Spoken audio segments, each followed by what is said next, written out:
Krishnamurti said your life has no more cosmic purpose than a mosquito's. No divine assignment, no special mission, no universe waiting for you to finally become the person you were meant to be. That sounds bleak. But before you click away, here's the part that changes everything. wasn't saying your life is worthless. He was saying your life doesn't need a cosmic justification in order to be worth living. That is a very different thing. Because what if one of the single greatest weights we're carrying is the belief that our life has to mean something? That we have to figure out why we're here. That we have to accomplish the right thing. That somehow we're failing if we haven't discovered our purpose yet. throws the whole assignment away.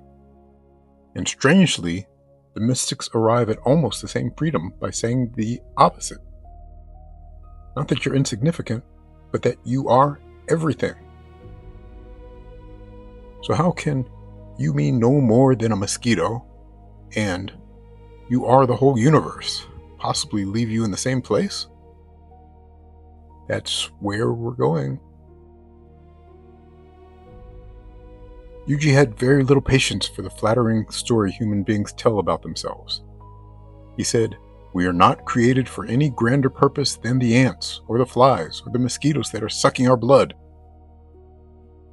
That sentence almost feels insulting, because human beings have spent thousands of years telling ourselves we're special.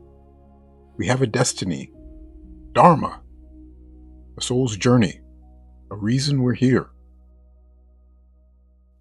looks at all of that and says, nature never promised you any of it. The organism survives. It reproduces. It responds to its environment.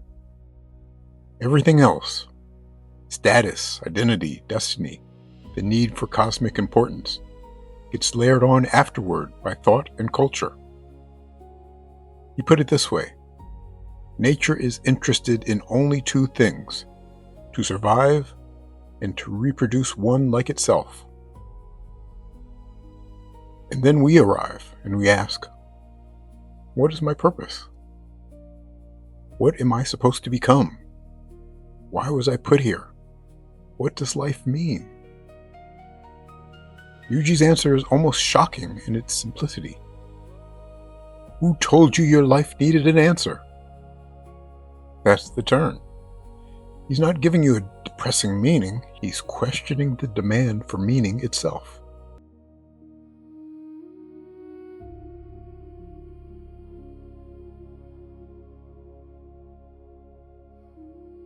Think about what usually sits underneath the question, what is the meaning of my life? Often it's not really philosophy, it's fear. Tell me I matter. Tell me my suffering wasn't wasted. Tell me there's a plan. Tell me I'm going somewhere. Tell me this life is not just happening for no reason. And I understand that hunger. I lived with it. A huge part of spiritual seeking is the search for a story large enough to make the little me feel secure. Maybe I'm here to awaken. Maybe I'm here to complete a soul lesson. Maybe I'm here because the universe has some specific task for me. Those can be beautiful ideas. They can even help us live better. But asks a more dangerous question. What happens if you don't need any of them? Not because nothing matters, but because being alive might not need to earn its right to exist.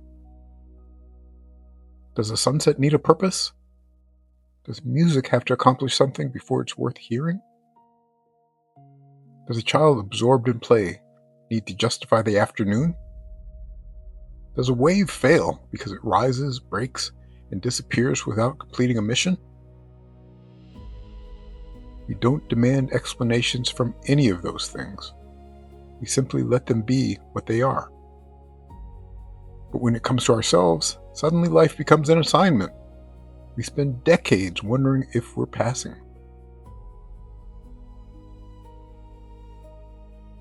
This is where appears to collide with almost every spiritual tradition. The traditions talk about Dharma, awakening, returning to God, knowing the self, coming home. I've used that language myself. There's something deeply beautiful about feeling that the search is sacred, that you're being drawn toward something larger than the ordinary person you take yourself to be. And those teachings helped me. They walked me a very long way. But look at what happens at the deepest point of those traditions. The seeker doesn't finally receive the perfect answer to, what is my purpose? Something stranger happens. The one demanding an answer begins to disappear.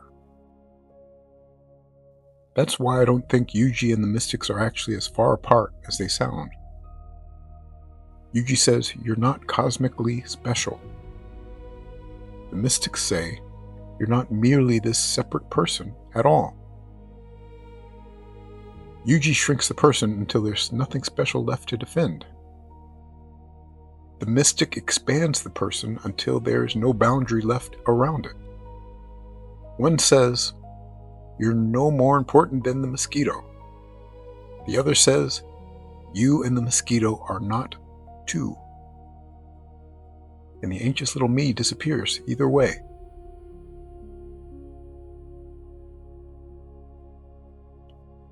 This distinction is crucial. Yuji's message is not, nothing matters, so why bother? It's closer to, nothing has to carry some cosmic meaning before you are allowed to live it fully. Those are completely different statements. Nothing matters can collapse into despair. Nothing has to mean anything can feel like taking off a backpack you've carried for 40 years. You don't have to turn your marriage into your destiny. Your career doesn't have to prove why you were born. Your failures don't have to fit into some cosmic lesson plan. Your spiritual practice doesn't have to culminate in a dramatic final achievement. You can love because you love. Create because creating moves through you. Help because someone needs help. Sit quietly because the evening is beautiful. Live because life is here. No cosmic judge is waiting at the finish line with your score. You are never an assignment to complete. And that may be the freedom hiding inside Yuji's mosquito. For years, some version of what's the point lived underneath my own search. I wanted more than an ordinary life. I wanted truth, awakening, God. Some final understanding that would make everything click into place. And the spiritual traditions gave me perhaps the most beautiful purpose imaginable. You are here to wake up. You are here to discover what you really are. You are the universe knowing itself.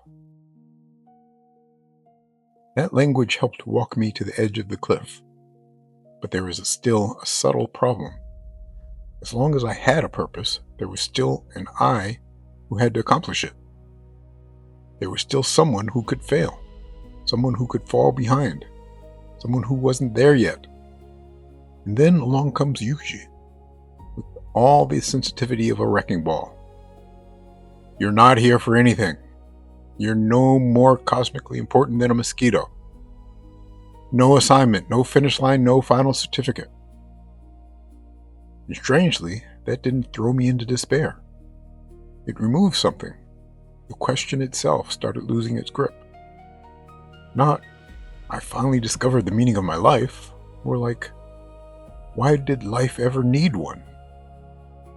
In the ordinary moment, the one I'd spent years trying to transcend, became enough. That's part of what I was trying to get at in the book I Don't Care. Not indifference, not apathy.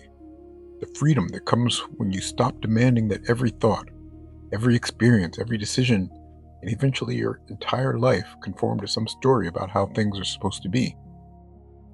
And in I do not exist and neither do you, I go directly at the separate me, who needs that story in the first place. Both of those books are linked below if you want to go deeper. So what is it? Are you a divine being with a grand purpose? Or are you no more cosmically significant than a mosquito? Maybe both answers are trying to remove the same burden. The mystic says, you are everything, so stop living as though you're just this frightened little person. Yuji says, you're nothing special, so stop living as though the universe owes that frightened little person a purpose. Different doors, same strange freedom. Your life does not need to audition for the universe. It doesn't need to prove why it deserves to exist. You are never an assignment to complete. You're a life being lived. And maybe that's enough. Subscribe, and I'll meet you at the next edge. And one last thing. If the idea of no meaning feels heavy rather than freeing to you today, don't turn this philosophy against yourself. Talk with someone you trust. I'm talking here about dropping a burden, never about saying your life has no value.